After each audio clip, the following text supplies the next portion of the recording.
Hans Gramajo Schrey. I got thumbs up, all right. Are a married couple that left their home in Guatemala 3 years ago. They escaped a life of hyper-conservative country where, as a couple, they weren't allowed to exist. And they consider themselves some of the lucky few. Although they are not privileged or rich themselves, they are educated and comfortable enough that leaving was an option for them, recognizing that it wasn't for a lot of the people in their community there. They landed here in Austin. They found their way to a farmer's market where a cookie turned their life around here for themselves. It started a company called Wunderkeks that I may have mispronounced too, but I don't know. But the coolest part about that cookie was that it gave them an avenue to show their true colors, literally and figuratively. They had dinosaurs with tutus, disco balls, and more importantly, pictures that clearly and freely present themselves as a family. So here to share their take on the intersection of creativity and pride, please help me in welcoming to the Creative Morning stage, Hans and Luis.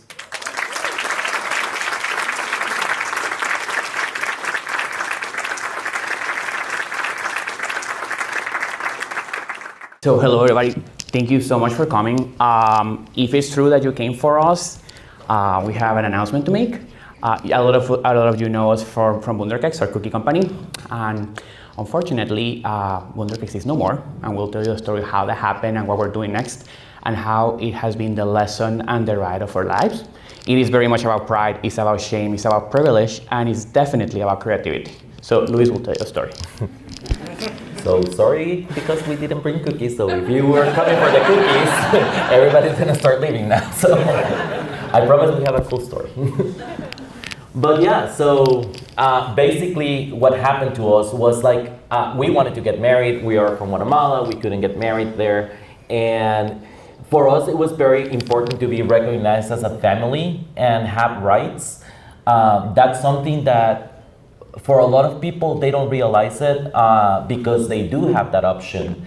But when you don't have that option, it's really hard when you come to reality and realize that, oh, we're not doing this because we can't.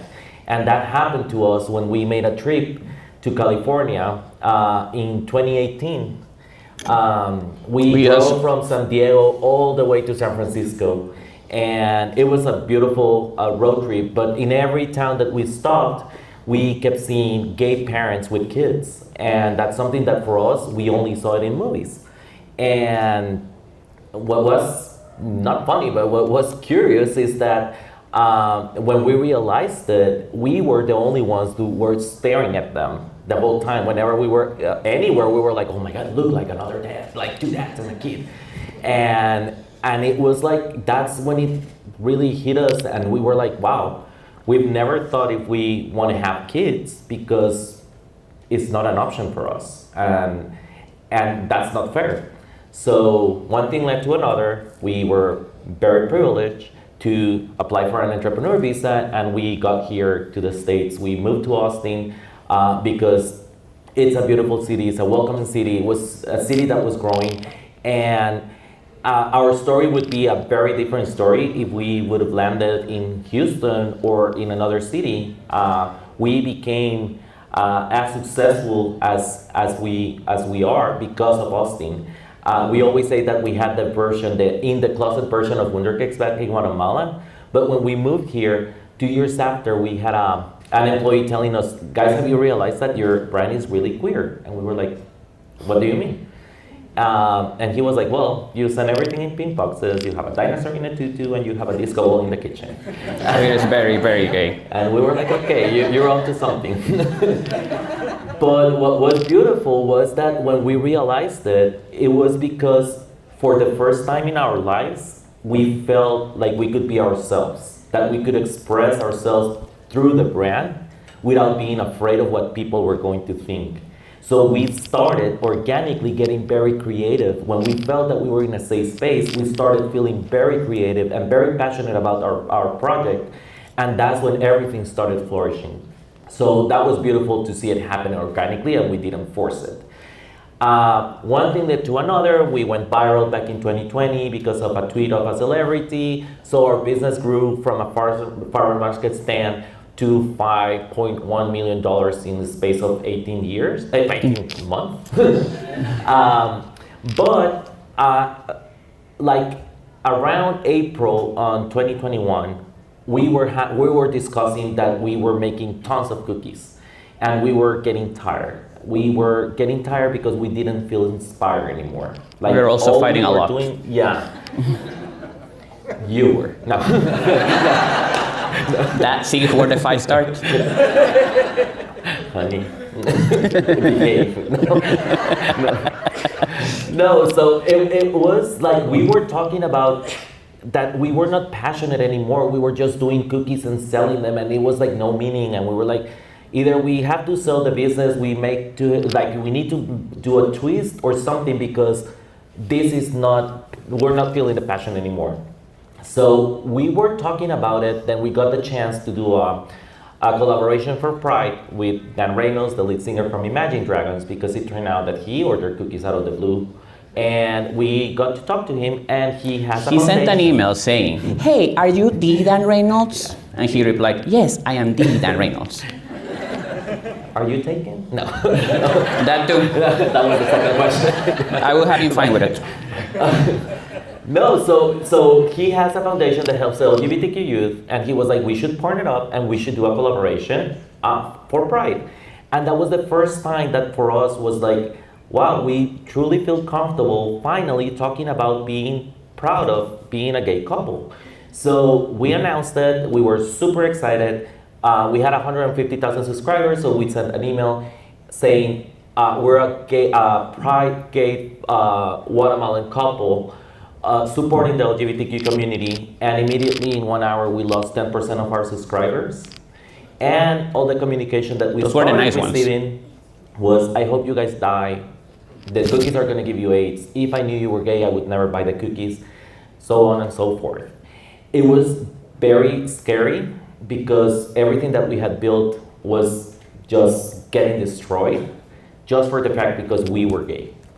And on top of that, what was very frustrating for us was that we realized that was taking us by surprise, and we were like, dude, we come from Guatemala, we were running from that. It took us 2 years to be in Austin, that it's a beautiful city, but at the end of the day, it's a bubble where you feel comfortable, and we forgot our story, we forgot where we were coming from. And we were very frustrated because how was it possible that we were running from that and it took us 2 years to forget, and that took us by surprise that homophobia is still a thing? I mean, it happens in Georgetown. And so it was very, very upsetting, but at the end of the month, we received an email from a father saying, I think that my son might be queer. I'm not 100% sure, but I just wanted to show him support, so I got the cookies from you guys to show him support and to let him know that whenever he was ready, he can come talk to us. And that really clicked with us, and I was like, okay, we're doing more than cookies. Our story is being heard, and we could create something way bigger than this. You want to continue? No, like a few months later, and I'm gonna make it short because we have cried a lot over this, but we got an investor, and the investor, well, he put money into our company, but at some point, he was not very happy about what we were doing. Tutus, dinosaurs, disco balls, we're very, very gay. And he sat us down, he brought a consultant and a PR person and sat us down and told us, you need to tone it down, you need to stop it, you need to be less gay, because otherwise all of the doors are gonna close on your face. So either you change course or I'm out. And this was set up in a contract. Bye. That was, no, I wish. But the thing is this was set up in a contract that was not the best. Entrepreneurs, and this is where the sensitive part is. He got really creative. That's true. But anyway, what ended up happening with this is, like, we said no. And the reason we said no was because, a lot of entrepreneurs start with this great idea of the thing that they want to live in the world. Like, if you're 22 and doing the thing that you want to build, sure, you hope that it will make millions of dollars one day. But the reality is that you're doing it, the only way you can get through it is if you're really excited about what you're building. But what happens a lot of the time is that, oh, I have this mission, I'm gonna make collaboration easier and better for everyone. And then you get that mission chipped away and chipped away and chipped away. So 10 years later, you're the very successful entrepreneur who is having a $50, $100 million exit, and you forget about the mission. The mission is gone. So we feared that didn't happen to us because it was so violent, it was so obvious. And at that point, we didn't know anyone. So what we did was we went out and we started like talking to a bunch of people. Like it was like the day before South by, and we started talking to a ton of people and asking like, is this like normal? Like, should we like listen to this? And the resounding answer from the type of people that you will find at South by, for instance, was no, like keep going. Well, to make it short, this ended up in disaster, ended up in a lawsuit. We were in a chokehold. Our contract had us in a chokehold where we couldn't hire anyone, get investment, a lot of things. It ended up in a lawsuit that was designed not to resolve an issue. It was a lawsuit that was designed to make us bear the cost of it so that we will go under. I think the expectation was that we were gonna bend, but we said like, fuck that. So we didn't. And the thing was that the expectation was that this was someone who even abused the immigration system against us. Like, actually, the long story is about immigration as well. But the point is that we had at that point found our reason to be, like the thing about building safe spaces, and that was the thing that we wanted to do. So it was horribly painful to let go and to come to the point where we said, okay, we need to stop because this has been the thing that we built together. But we said, look, you know what, that's enough. At some point, a lawyer told us, like, you're basically working to pay me and you can barely afford me. So, okay, so we closed it down and we had to let go of our employees and it was horrible. All of them are immigrants? Well, we're down here. Well, anyway. Yeah. Anyway, we closed it down and it was very painful and we cried a lot. And this is where it gets very interesting and where the creativity and the part about storytelling that we think is very important. Because we were at first terrified, and then we started seeing ourselves as victims, as the helpless victim. And a lot about the storytelling is how you paint yourself, because I guess to a certain extent we were victims. This person really laid a plan, like we fell for, I would say 75% of it. Thank God we didn't fall for the rest of it, because had we fallen for the whole thing, at some point we didn't sign we had a contract in front of us and we refused to sign it. Because that would have put us a step removed from indentured servitude. Like, you wouldn't believe the things that you can do with immigration here. So, at first we were victims and we cried and we wrote the version of the story that was, oh my God, they did this to us. I actually correct Luis a lot about, because he thinks like, oh, the thing that happened to us, like, fuck no, those things don't happen to us. The thing was, we stopped seeing that and we cried. And we found someone who told us, you know what? You can cry for 15 minutes a day and then you should be done. And we said, you know what, this is helpful. And a little bit later, we didn't even need it anymore. But the thing is that over time, we wrote the horrible version. We talked to a few people. I actually remember very vividly going to a meeting on Zoom with my eyes red, like we cried together, we cried alone. Actually, we discovered that one of the hardest things, I think we both did it, like we were like trying to hide that we were crying from each other. And then we made a deal that we are, like, you can cry as much as you want, but you don't get to cry alone because we have you. That's literally what it is. That was it. Yeah. Anyway, the point is, we cried and we wrote the version, and one day we'll publish it, because it is like, there was a line about how we started that really broke me. I remember Luis went to the kitchen to fire our employees, and I was writing this because we're gonna write it down and tell the story. And it broke us down.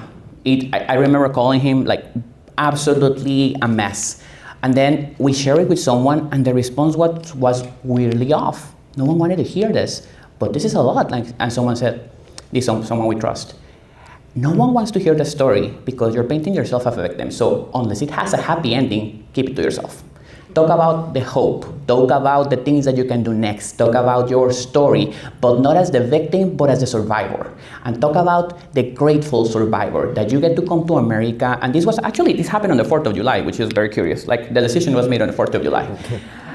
Talk about gratitude. Talk about creativity. Talk about the things that you are gonna do, the things that didn't break down. Because at the end of the day, we were very proud and we kept from a place of shame. And this is the thing. this was something that we're very scared of sharing because as entrepreneurs, we have been out there. A lot of you maybe have seen us out there. We have spoken in places, and we did an accelerator, and and it's very embarrassing, and you're kind of ashamed. So we feel like, you know what, we are doing away with the shame, and we're going to share the story. And you know what we realized? A lot of people have been going through very similar things. It was not only us, and some people like really were grateful that we were like, oh, this happened, this sucks, and moving on. And that allowed them to talk. So that's what we figured out, and that's what we're doing now. It's called the Sunday Afternoon Project, and I'm not here to sell you, I am here to show you. The whole idea, the Sunday Afternoon Project is a nonprofit. The idea of the nonprofit is that we're building loudly, as you can see there, at the intersection of commerce, media, community, and education. And the whole thing is this: telling our stories in any way that we can is how we change the world. We think that all of these things about media, what you're seeing is that it used to be that you will see what was happening out there, and you knew, okay, so the New York Times saying this, and this was on TV. Now it's every day, all the time. So we're talking all the time about the things that are happening, and we don't know who to listen to. So the thing is that we might as well be part of it. Like if you say, oh, TikTok is horrible, I'm kind of maybe agree with you somehow, but it's not going away. So if you think like, oh, my kids are not going to have TikTok, the reality is that the world is super interconnected now. So better use it for good. So let's use it for good. And let's talk about how we tell our stories and how we use that. So what this evolved into with the Sunday Afternoon Project is, how do we enable people to use their stories? Because this is what we learn about telling the story. We all think we are the main characters in our own story. We love sharing me. And that was the problem. It is not about you. Like, sharing your story is, the way we see it, an act of generosity. It is, how do I allow others? Because that is actually how the cookie started. And this is where it relates to pride. This relates a lot to queerness. The thing about queerness, and if you are queer or know someone very closely who is queer, a lot about queerness is about someone told me their story in different ways. Someone literally told you a story. Some say, no, you saw this on TV, you had a gay uncle, whatever. That gave you permission, in a way. And then you internalize, oh, this is who I am. And then the next step is you externalize it. And you say, oh, this is who I am. Not to yourself, but to the world. And that in itself gives permission to the next guy. So the reason that you see kids who are now coming out when they're 12 is because there's so many signals out there for them, because there's a bunch of brave men that 50, 60 years ago told their stories. And if that is true for the queer community, that is true for everyone. The telling of the story is not for your benefit, it's for you to create a safe space for others to tell theirs. So that is what we're doing. And it's been such a journey, because it is not only about like who you are and the story that you tell. It's about the times that you say, you know what, this is my time to close it down, to listen. And then we talk about things about like the gay community, like this is universal. This is about the gay community as much as it is about straight white men. It is, let's allow you to tell your story. Okay, good. We have 5 minutes. And I can keep talking for an hour, that's my problem. So anyway, I do this a lot, I get excited. But anyway, so the goal with the Sunday Afternoon Project is that we all learn to build a world that we create a world that is a safe space for everyone by sharing our stories. So what we're doing, and what we're very excited to do, and we will hope that you will join us, is we are creating the Sunday Afternoon Workshop. It's a workshop for storytelling. And the idea with the storytelling is like, sure, tell your story, that's great. But also identify who you are in the story, because a lot of us, we think of ourselves as the main character, and we're like, I'm the everyman, I am the main character, I'm the hero. Which sure, you are the hero of your own story, that's perfectly fine. But you're also the sage in someone else's, and you are the jester in someone else's, and you need to find what your place is in some other people's stories. And that's how we don't like to talk about like, DEI in the sense of, okay, it is pride, so we're gonna talk about our queer brothers and sisters, which I as a queer man hate it, personally. Like, I guess it's well intentioned, but I don't really like it. I would really rather have it be that I get to share who I am constantly, every single day of the year. But the thing is that sometimes you are even the villain in someone else's stories, and you need to identify that, and you need to say, at this time I'm gonna just shut down. And the last part of it is this, and this is about leadership. How do we build around ourselves? And the magic about stories, you know how Harry Potter can fly, Harry Potter can make magic, but he cannot fly? That is the same thing that happens for leadership, and it's the same thing that a successful leader does for themselves. If you create the rules of engagement for the story, then that allows others to interact with it. That is what a successful fantasy story is. Like, you know these things, and you get to apply. So the idea is that we're building these workshops where we're running them as a study, because we have a nonprofit and we want to do good in the world, but we're not sure exactly how. I mean, we have an idea, clearly. But the idea is that we're running a couple test workshops so that we can get your ideas on that. And we can get, okay, so how I benefit from storytelling, how I am able to benefit others, and how do I get people excited about them telling their stories. And this goes back to our cookies, which is how they started and how they really were successful. Because the belief was that the foods we share help tell the story of who we are, and that by openly, fearlessly sharing the story, we create the safe spaces. And these workshops, we are all the proceeds from the workshops are going to fund the foundation. And we have like a corporate version for employees. We have the corporate version for marketing teams and sales teams with their VIP clients to create more like a stronger relationships with them. And we have a lighter version that you guys can host a mini fundraiser. And we do a baking party around storytelling and creating your own space, a safe space. So if you want to learn more, you can. Oh, they're going to pass like these cards with these QR codes. We hope that you would subscribe. You just have to scan it. And I'm going to read you how we ended up. That's only to subscribe, so we can keep you updated on what we're doing and send you information. Yeah. And I'm going to read you how we ended up deciding to tell our story. And I think you're going to really enjoy this. Once upon a time, in the greenest part of the developing world, two daring souls, Luis and Hans, embarked on a quest to find their safe space, a realm where their love could flourish and they could truly become a family. Guided by their 4 faithful canine companions, they set out for a distant land known as Austin, Texas. There, they discovered a magical safe space beyond their wildest dreams. United in love, they fearlessly embraced their true selves, forming a company that illuminated the world with their enchanting cookies and the tales they told through them. Yet, lurking in the shadows, a wicked investor gazed upon their magic with envy. He cast a malevolent curse upon their company, stating that they were too gay and demanding they surrender their vibrant spirit, forsaking their true identities and their cherished story, or else see their beloved company suffocate to death. In the battle for being faithful to their own identity, the company vanished in front of their eyes. But the wicked investor had not foreseen the power that lay not with the cookies they baked, but with the story they carry in their hearts. From the ashes of loss, a radiant phoenix arose, the Sunday Afternoon Project. They embarked on a new mission, to build a world where every soul could find a safe space to shine. They did not live happily ever after, for that is what got them into this mess in the first place. They understood that such endings were fragile and should never be taken for granted. Instead, they lived in constant vigilance, wearing the crown of their own story proudly, cherishing every moment of the battle they fought together. And that turns into, too long, didn't read. We did not leave everything behind to be told that we were tone it down, that we're too gay, or to be less loud. XOXO and San Luis.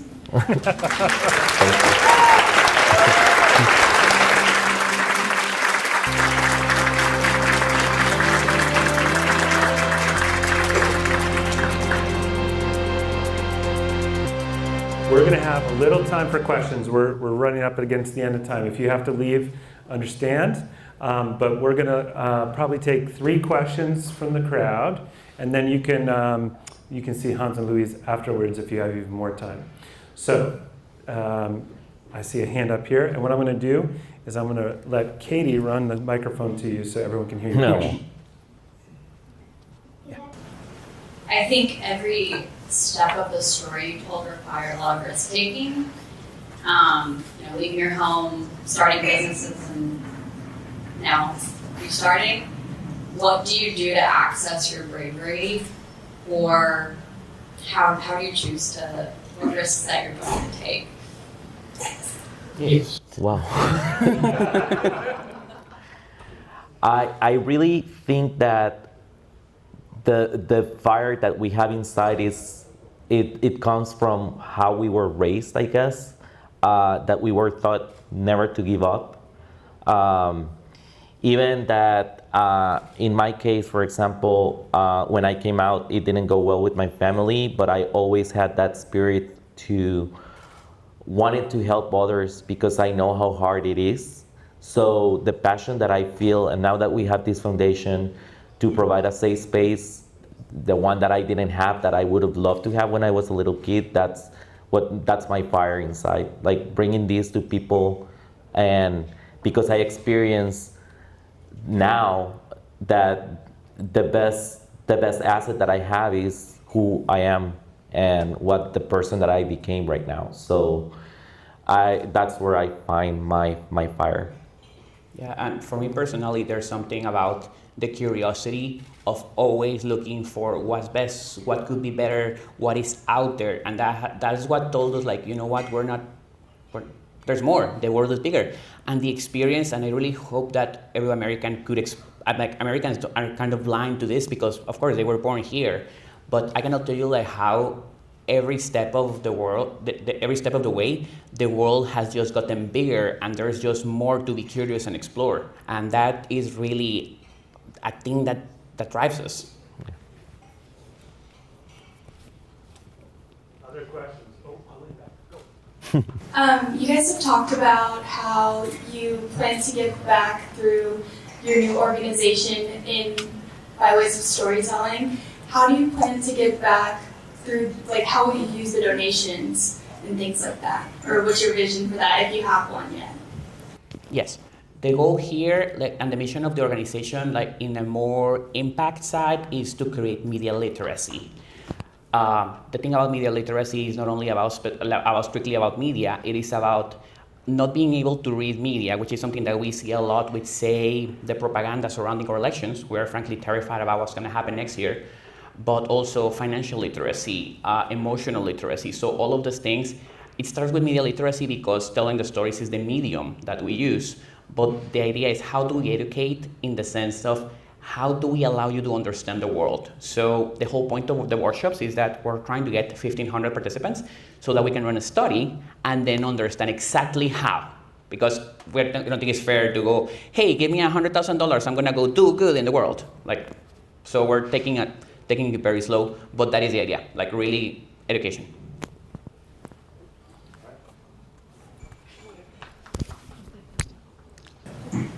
Why Sunday afternoon, not Monday evening, Perfect. Wednesday? Thank you. Yes, Sunday afternoon is because for most people is the time of the week that we are looking forward for it. When we can be ourselves, we can just be like truly ourselves. We can go for ice cream with that, or on a date. Like, that's when you feel the most comfortable and when you're yourself. So Sunday afternoon, we're in this search of our forever Sunday afternoon. Actually, we're doing a documentary and it's called Forever Sunday Afternoon, and it's about the fairy tale, like how you land there, and it's a perpetual thing. Well, I'm a big fan of Friday mornings, but I think Sunday afternoon is okay. Once a month. That's we the want slogan. to we want to thank Hans and Luis one more time for sharing their story with us. Thank you. Like I said, they'll probably be hanging out, but